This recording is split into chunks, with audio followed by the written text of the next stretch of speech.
Hello and welcome back, guys. So we need to add the element of a list, and it should always add the second and then the second last value.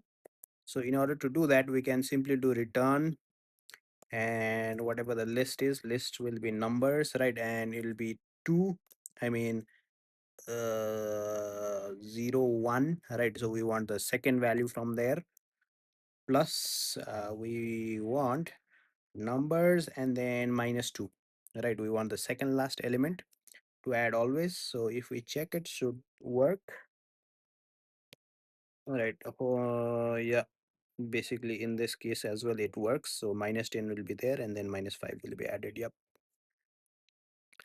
So that's how I did it. Let's see how other people did it, and just to see like if there is any better way of doing it. Okay, somebody just handle the scenario, right? Where it could be like where it may not be. It may be less than 2.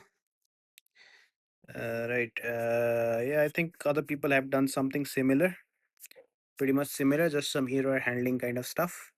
Okay, so that's how we solve this particular problem. If you have any questions, do comment down below. Thank you for your time. Take care. Bye bye.